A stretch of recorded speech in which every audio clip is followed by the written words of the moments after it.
নয়, কিন্তু আমরা অনেক সময় কোরআনের আয়াতের সাথে পড়ি। যেমন সূরা ফাতিহার পরে আমিন। সৌদি আরবে হজ করে যারা আসেন, এক মাসের মধ্যে মুরিদ হয়ে দেশের 40-50 বছরের নামাজ ভুলে যান, ফিরে এসে সূরা ফাতিহার শেষে জোরে বলেন আমিন। এই জোরে যে আমিন শব্দটা, এটা কোরআনের কোন শব্দ নয়। যেটা কোরআনের শব্দ নয়, গায়রে কোরআন, কোরআন যেটা নয়, সেই শব্দটিকে সূরা ফাতিহার মতো উচ্চারণ করে পড়া যাবে না।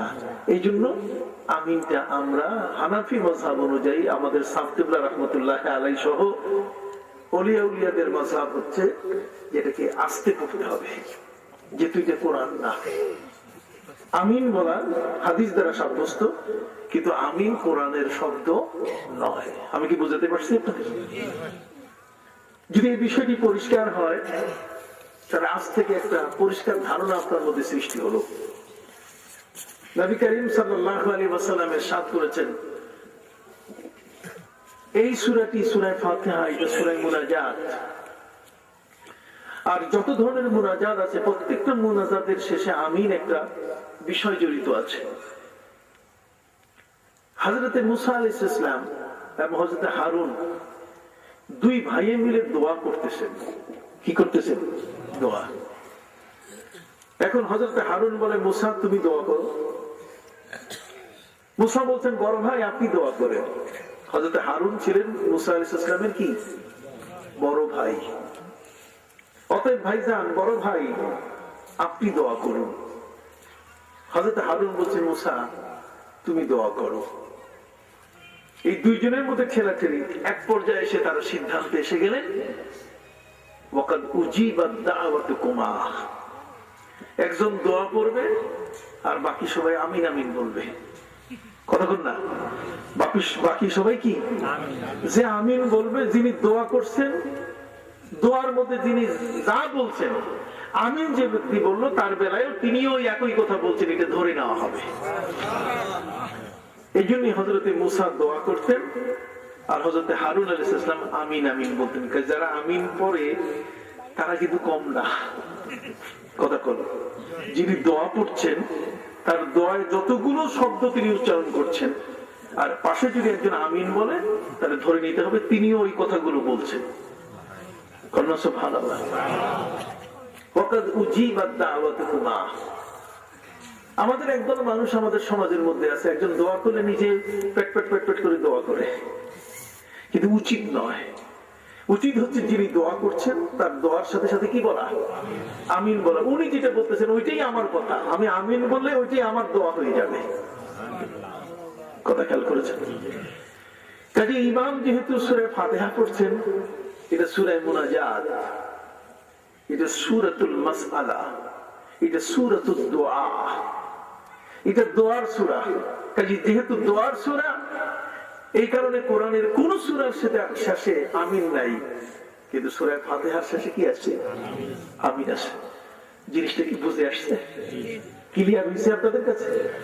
সূরা ফাতিহার শেষে কেন আমিন বলা হয়, যদি এমন একটা প্রশ্ন কারো ভিতরে দেখা যায়, আশা করি আজকের এই সময় এটা সমাধান হয়ে গেল। যে যেহেতু এটা সূরা মুনাজাত, এটা সূরা দোয়া, এখানে আবেদন নিবেদন আছে, অতএব আবেদন নিবেদন হলে সেটা আল্লাহর দরবারে কবুল হোক। আর কবুল হওয়ার জন্য আমরা সবসময় বলি কি? আমিন। বলে না কি বলি? আমিন। তো কাজে যেহেতু সূরা দোয়া, সূরা ফাতিহা গোটাটাই দোয়া, এই জন্য তার শেষে কি? আমিন।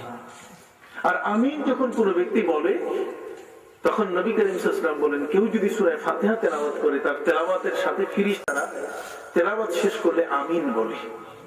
কাজে যে আমিন বলবে তার আমিনটা ফেরেশতাদের আমিনের সাথে যোগ হয়ে যাবে, আর আমিনের সাথে যোগ হয়ে গেলে সবার জন্য দোয়াটা কবুল হয়ে যাবে। কাজে আমিন এটা কোরআনের অংশ নয়। আমিন এটা নবী করিম সাল্লাল্লাহু আলাইহি ওয়াসাল্লামের সূরা ফাতিহার শেষে বলা তালিম, এটা তার পক্ষ থেকে আমাদের উপরে শেখানো একটা জিনিস। কথা বুঝতে পেরেছেন? অতএব সূরা ফাতিহা যেভাবে হবে, যেই স্বরে হবে, যেই উচ্চারণে হবে, আমিন সেই উচ্চারণে হবে না, যেহেতু এটা কোরআন না, এটা কোরআনের বাইরের জিনিস। সম্মানিত সুধী ভাইরা আমার, আজকের আমরা যে সূরাটি পড়ছি, যে সূরাটির সূচনায় আমরা তেলাওয়াত শুনলাম, এই সূরাটির নাম হচ্ছে সূরা মুমিনুন। আল্লাহ পাক রব্বুল আলামিনের বিপরীতে একটা সূরা নাযিল করছেন, যে সূরাটার নাম হলো সূরা কাফিরুন। কথা বল না, একটা সূরা আছে এর সরাসরি বিপরীত, এটার নাম কি? সূরা কাফিরুন। কুল ইয়া আইয়ুহাল কাফিরুন। আবার একটা সূরা নাযিল করছে যেটা এই দুইটার মাঝখানে, চেনা যায় না। মুখ আর বুক এক না, মুখে যা কয় বুকে তা নাই, বুকে যা কয় মুখে তা নাই, এটা মুনাফিক। এটা কি? এই জন্য আল্লাহ তাআলা তাদের নামও সূরা নাযিল করছেন, সূরা মুনাফিকুন। কি সূরা? সূরা মুনাফিকুন। তাহলে দেখেন আল্লাহ তাআলা কত ক্লিয়ার কনসেপশন। আপনি আল্লাহর কোন বিষয়কে বুঝতে চাইলে আপনি সূরা কাফিরুন পড়ে দেখেন, সেখানে দেখবেন কি বলা আছে। সূরা মুনাফিকুন বললে আপনি দেখবেন মুনাফিকের চরিত্র কি। এই দুইটা চরিত্র মিলাইয়া তখন দেখবেন যে সূরা মুমিনুনের চরিত্র আমাদের হওয়া দরকার। সুবহানাল্লাহ। সূরা মুমিনুনে যা বলা আছে এটা আমার কথা, ঈমানদারের কথা, আর কাফিরুনে যেটা বলা আছে এটা কাফেরদের কথা। তার মানে ডাক্তারের কাছে যদি আপনি যান, ডাক্তারের কাছে গেলে জিজ্ঞেস করবেন যে স্যার কি কি খাওয়া যাবে আর কি কি খাওয়া যাবে না, কথা বল না। তখন ডাক্তার বলে যে হাঁসের ডিম খাইও না, কথা বল, তুমি হাঁসের ডিম খাইও না, গরুর গোশত খাইও না। ঠিক এমনি করে ডাক্তারের প্রেসক্রিপশন অনুযায়ী বলে যে তুমি টক খাইও না। কিছু কিছু খাবার এটার নাম বলে, কিন্তু নাম বলার উদ্দেশ্য হচ্ছে যে তুমি এই খাবারগুলো এগুলো খাইও না, এগুলোর ক্ষতি আছে। এই জন্য সূরা কাফিরুন বলে আল্লাহ তাআলা কাফেরের পরিচয় দিয়ে আমাদেরকে বলে দিয়েছেন যে এই আইটেম তোমাদের জীবনে যেন না যায়, না চলে। কাফেরের আইটেম গুলো যেন তোমার না হয়, কাফেরের চরিত্র যেন তোমার ভিতরে প্রবেশ না করে। চিৎকার দিয়ে বলো সুবহানাল্লাহ। সূরা মুনাফিকুনের চরিত্র, সূরা মুনাফিকুনে মুনাফিকদের চরিত্র আল্লাহ আলোচনা করেছেন যাতে ওই চরিত্র আমাদের ভিতরে তৈরি না হয়। বিষয়টা কেমন? বিষয়টা হচ্ছে এমন যে আল্লাহ তাআলা আমাদের জন্য কাকড়া খাওয়ার অনুমতি দেয় নাই, গরু জবাই করার অনুমতি দিয়েছে। সূরা বাকারা নাযিল করে বলছেন ইন্নাল্লাহা ইয়া'মুরুকুম আন তাযবাহু বাকারা। আল্লাহ বলছেন, আল্লাহ নিজে নির্দেশ দিয়েছেন যে তোমরা গরু জবাই করো। তাহলে গরু জবাই করা যাবে, এটা কথা আছে কোরআনে, কথা বল না। কিন্তু কাকড়া খাওয়া যাবে এটা নাই। কেন নাই? এটা আমার খাদ্য মেনুর ভিতরে নাই। কেন নাই? এই কারণে যে কাকড়া এটা মুনাফিক। কাকড়া কি?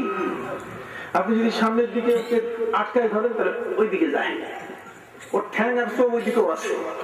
আবার ওইদিকে যদি আপনি তাহলে বাধা দেন তাহলে এই দিকে চলা শুরু করে। ওটা দুই দিক, দোদেল বান্দা কলে মাসুর, না পায় শশা না পায় গোশ। দোদেল বান্দা কলে মাসুর, না পায় শশা না পায় গোশ। কাজে কাকড়া খাইলে এটা দোদেল বান্দা হয়ে যাবে, এটা মুনাফিক হয়ে যাবে। এই জন্য আল্লাহ তাআলা খাদ্য মেনুর তালিকার মধ্যে তিনি এমন কতগুলো প্রাণী দিয়েছেন যে যেগুলো কথা শোনে। যেমন ছাগল কথা শোনে কিন্তু কোনদিন নসিহত শুনতে চায় না, আর সেটা হলো যে এই ফসলটা খাইও না, ছাগল এটা মানে না। এই জন্য পৃথিবীর মধ্যে একজন ব্যাকরণবিদ জীবনে বহু চেষ্টা করছে যে মানুষকে ব্যাকরণ পড়ে পড়ে শিক্ষিত বানাইলাম, মানুষগুলোকে মানুষ বানাইলাম, ছাগল তাদের দেখি একটু সোজা করা যায় কিনা। এই জন্য সকাল থেকে ছাগলের কান ধইরা দুপুর পর্যন্ত তারে যত ব্যাকরণ সব শিখাই দিচ্ছে। যে লাল সাইনবোর্ড দেখলে মনে করবে এটা আমার খাওয়া যাবে না। পরে এরপর ছেড়ে দিয়ে জিজ্ঞেস করছে, বুঝছো তো? ছাগল কান নাড়া দিয়ে কয় একটাও বুঝি নাই। কথা কি বুঝতে পেরেছে? সম্মানিত সুধী ভাইরা আমার, পবিত্র কোরআন মজিদে আল্লাহ সুবহানাহু ওয়া তাআলা এই যে সূরাগুলোর নাম দিয়েছেন, এই সূরাগুলোর নাম দিয়েছেন এই কারণে যেহেতু এগুলোর ব্যাকগ্রাউন্ড এই সূরাগুলোর সাথে, এই সূরার ভিতরে পুরা একটা, এই যত লোক আপনারা বসে আছে এই সমস্ত লোক আপনারা কি শুনতে আসছে? তাফসীর। কি শুনতে আসছে? তাহলে গোটা মাহফিলের জিস্ট কথাটা হবে তাফসীর। গোটা এই সূরাটার মূল কথাটা হলো মুমিনুন। তার মানে ঈমানদার ব্যক্তিদের সম্পর্কে, শুধু সব জায়গায় শুধু ঈমানদারদের সম্পর্কে তিনি বলছেন। সুবহানাল্লাহ। ভাইরা আমার, ইমানদার ব্যক্তিদেরকে আল্লাহ বড় ভালোবাসে।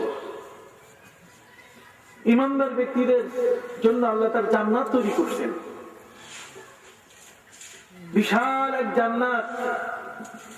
যে জান্নাত সম্পর্কে আল্লাহ বলছেন ওয়াইদাতিল মুত্তাকিন, ইমানদার ব্যক্তিদের মধ্যে যারা মুত্তাকি পরহেজগার তাদের জন্য আমি বিশাল জান্নাত তৈরি করছি, ফ্রি খাবার। ওখানে বিনা টিকিটে বাসে চড়া যাবে, কিন্তু পয়সা লাগবে না। কতক্ষণ না আল্লাহর জান্নাতে যাবেন, বিনা টিকিটে বাসে উঠা যাবে, কোনো বাধা নাই। Free service, always free service, 24 ঘন্টা 24 আওয়ার্স। অ্যাপার্টমেন্টে থাকবে, কোনো সার্ভিসিং চার্জ দেওয়া লাগবে না। তার মানে দারওয়ানের যারা প্রহরী, তাদের ভাড়া, তাদের বেতন এগুলো দেওয়া লাগবে না। আল্লাহ বলছেন তুমি আমার হয়ে যাও, জান্নাতের যা কিছু দেওয়ার দরকার সব আমি দিয়ে দিব, পেট করবো আমি। সুবহানাল্লাহ। সম্মানিত সুধী ভাইরা আমার, এই সূরাটার আগে একটা সূরা আল্লাহ নাযিল করছেন, যে সূরাটি হলো সূরা আল হজ। হজ সংক্রান্ত বিষয়ে তিনি নাযিল করছেন। আপনারা জানেন প্রত্যেকটা সূরার শেষ এবং শুরুর মধ্যে মিল আছে। যদি আপনি এটাকে না বুঝেন তাহলে এটা অন্যায় হয়ে যাবে। যে কোনো সূরা, যেখানে কোন সূরার এন্ড হলো, আমি আগেই বলছি বিসমিল্লাহ নাযিল না হওয়া পর্যন্ত বোঝা যেত না যে কোন সূরাটা শেষ হলো এবং কোন সূরাটা শুরু হচ্ছে। অতএব পূর্ববর্তী সূরা হচ্ছে সূরা হজ। সূরা হজের মধ্যে আল্লাহ পাক রব্বুল আলামিন একজন লোক সারা জীবন আবর্জনায় ছিল, একজন লোক সারা জীবন ভিন্ন জগতে ছিল, একজন লোক সারা পৃথিবীর মধ্যে অন্যায় অপরাধের সাথে জড়িত ছিল। মৌতের কথা একবারও ভয় করে নাই, মৃত্যুর কথা একবারও মনে পড়ে নাই। অপরাধ জগতের সাথে এমন ভাবে সে জড়িয়েছিল, দুনিয়ার মধ্যে মানুষ তাকে মনে করতো যে টপ টেরর ডালে গডফাদার। আল্লাহ পাক রব্বুল আলামিন এই ধরনের কিছু কিছু, ম্যাক্সিমাম ভালো আর কিছু কিছু এই ধরনের ব্যক্তির গায়ে কাফনের দুখানা পোশাক পরাইয়া হজের ইবাদতের সুযোগ করে দেন। কন্যা সুবহানাল্লাহ। ওই লোকটার জীবনের যত পচন, তার জীবনের মধ্যে যতগুলো ত্রুটি আছে, যতগুলো দাগ আছে, ওই লোকটার দেহের মধ্যে যতগুলো আবর্জনা আছে, হজের ইবাদতের মাধ্যমে আল্লাহ তাআলা সব ক্লিন করে দেন, পরিষ্কার নার্সিং করে সবগুলো ক্লিন করে দেন। হজের ইবাদতে মানুষ একেবারে পবিত্র সাচ্চা মুমিন হইয়া দেশে ফিরে। সুবহানাল্লাহ। আসতে বলেন কেন? হ্যাঁ ভাইরা, জীবনের মধ্যে হাজী সাহেব সারা জীবন হজের আমল ধরে রাখে, হাজী সাহেব সারা জীবন হাজী হইয়া থাকে। কথা করো, তার জীবনের মধ্যে হাজী সাহেব হজ করে যখন আসে তখন বড় ভয়।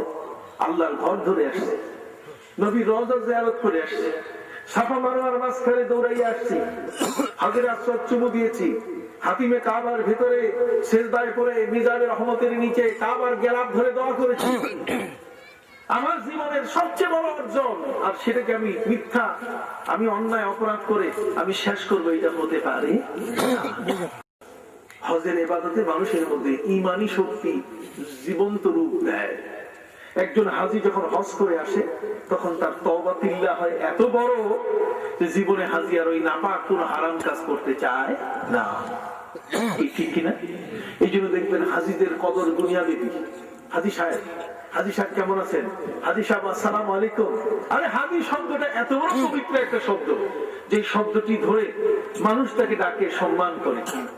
হজের ইবাদতে একজন মানুষের সাদা কাফনের মতো দুখানা কাফন পরাইয়া তার জীবনের যত বর্বরতা, তার জীবনের মধ্যে যত অহংকার, তার জীবনের মধ্যে যত ধরনের গর্ব দর্প, সবগুলো আল্লাহ মাটির সাথে মিশায় দেন। কাবা ঘরের চতুর্দিকে ঘুরাইয়া তার ঈমানকে এত বড় শানিত করেন, যে কারণে ওই ব্যক্তি তার জীবনের মধ্যে নতুন এক জীবন ফিরে পায়, ঈমান এবং ইসলামের দিক নির্দেশনা ফিরে পায়। এবং যেখানে ওই ব্যক্তি এখন আল্লাহকে ছাড়া আর কিছু বুঝে না, এই জন্য এই সূরাটার শেষ অংশে আল্লাহ সেই হাজী ব্যক্তির জবান থেকে উচ্চারণের জন্য বলে দিলেন, ও মাওলাকুম ফানি'মাল মাওলা। আল্লাহ আকিমুস সালাত, নামাজ পড়ো। করতে হবে, ওয়াতুজ যাকাত, যেহেতু তুমি বড়লোক মানুষ, গরিব মানুষ কম করে, ধনীদের উপরে হজ ফরজ, তাদের উপরে তো যাকাতও ফরজ হয়। এই জন্য আল্লাহ পাক রব্বুল আলামিন হাজীকে তালিম দিয়ে দিলেন, যেখানে অনুষ্ঠিত হয় খোদ কাবা ঘর, তোমার জীবনে যেন নামাজটা বাদ না যায়, করে তুমি যেন যাকাতের মতো ইবাদত থেকে নিজকে বঞ্চিত। ফাআকিমুস সালাতা ওয়া আতুজ যাকাতা ওয়া আতাসিমু বিল্লাহ। জীবনের সর্বক্ষেত্রে তুমি আল্লাহকে ধরে রাখবে, পৃথিবীর মধ্যে কোনো এমন কিছু বিচ্ছিন্ন না করে। জীবনের মধ্যে হজ একবার, কাজী গোটা জীবনের মধ্যে তুমি তোমার আল্লাহকে ছাড়া আর কাউকে তুমি মনে করবে তিনি আমার মাওলা এবং তিনি আমার কথা বল, তিনি উত্তম মদতগার। যেই মানুষগুলো ইহরামের দুই প্রস্থ সাদা হজের মতো পূর্ণ ইবাদত করে যে মানুষগুলোকে আল্লাহ নিটেন ক্লিন করলেন, মানুষদের জন্য সূরা মুমিনুনে আল্লাহ তাআলা একের পর এক কথা বলছেন। যখন আপনি মসজিদে আসবেন, তখন না আমি আপনাকে বলবো যে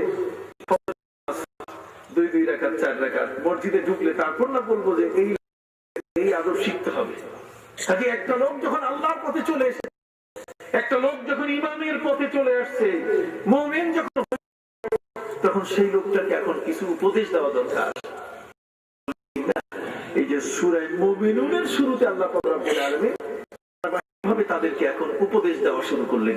সুবহানাল্লাহ, সাধারণ উপদেশ নয়, ঈমানকে ধরে রাখার উপদেশ।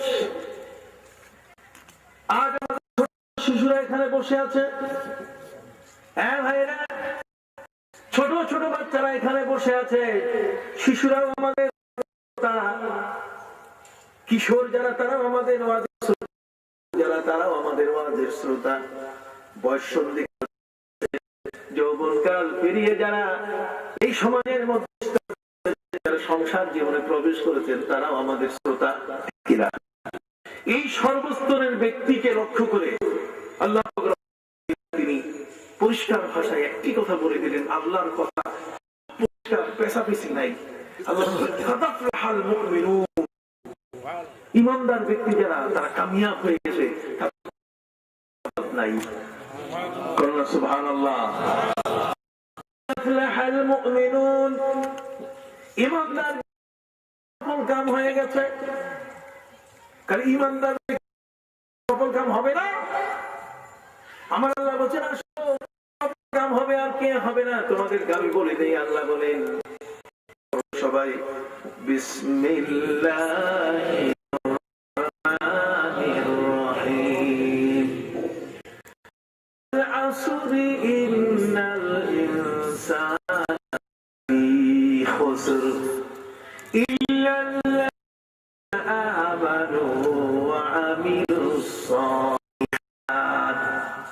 পবিত্র কোরআন মজিদে আল্লাহ বলছেন সমস্ত মানুষ বিপদের মধ্যে আছে। ঘুষের বাচ্চা ঘুষ কথা কর, দুনিয়ার মধ্যে দুনিয়ার মধ্যে ইহুদিরা বিপদে আছে, খ্রিস্টানরা বিপদে আছে, দুনিয়ার মধ্যে বৌদ্ধরা বিপদে আছে, শিখরা বিপদে আছে, দুনিয়ার মধ্যে দাঙ্গাবাজ যারা তারা টেন্ডারবাজ বিপদে আছে, দুনিয়ার মধ্যে যারা আইল ঠকায়, জমি দখল করে, কতক্ষণ দুনিয়ার মধ্যে কম্বল চোর সব বিপদে আসে, ইল্লাল্লাযীনা আমানু, কিন্তু ঈমানদার ব্যক্তি বিপদে নাই। ঈমানদার আছে, সে কোনদিন বিপদে, এই জন্য আল্লাহ বলছেন বিপদে নাই যেহেতু কাজে আমি পরিষ্কার বলে দেই, কাদ ফালাহাল মুমিনুন, কয় মুমিন কারা হলো যার উপরে বিপদ আসে আর বিপদে কোনদিন আল্লাহকে বলে না। মুমিন কারা? পবিত্র কোরআন মজিদে আল্লাহ বলেন حسب الناس أن يتركوا أن يقولوا آمنا وهم لا يفتنون যারা এই পৃথিবীর মধ্যে তাদের ভয়ানক পরীক্ষা, তার ঈমান নাই, তার কোনো পরীক্ষা নাই, ও খারাইয়া পেশাব করে না, কতক্ষণ না, ও কত রকম রং ঢং করে চলে, ও কি জেনা, বেবিচার, পাপাচার, কামাচার, অন্যায়, অবিচার সব জড়িত হয়ে আছে। কিন্তু ইমানদার ব্যক্তির সামনে এগুলো আসে, ইমানদার ব্যক্তি যখন এটা দেখে তখন সে আস্তাগফিরুল্লাহ। ওয়া ইমরাতু যাতু হাসাবিন ওয়া নাসাবিন, কোন যুবতী নারী যখন কোন ইমানদার ব্যক্তিকে আশা পূরণ করার জন্য ডাকে, দাঁত হাসাবিন ওয়া নাসাবিন, তখন সে সেখানে বলে ওঠে আখাফুল্লাহ, আমি আল্লাহকে, কাকে ভয় করে? হারাম কাজে আহ্বান করে, চল একসাথে মিলে আমরা কথা বল, গরু চুরি করে, মুরগি চুরি করে, ডিম চুরি করে, হাসপাতাল থেকে বাচ্চা চুরি করে, কত করে দুনিয়ার মধ্যে কত রকম চোর, আমরা চোর আছে, কম্বল চোর আছে, কত রকম চোর আছে, কতক্ষণ। ইমানদার ব্যক্তি, ইমানদার কাকে বলে? ইমানদার ব্যক্তি তাকেই বলে যার কোনো খেয়ানতদারি নাই, যে জীবনে কোনোদিন খেয়ানতদারি জানে না, খেয়ানত করা জানে না, কারো অধিকারকে ধ্বংস করা চিনে না, তাকে বলে কি? ইমানদার, মুমিন।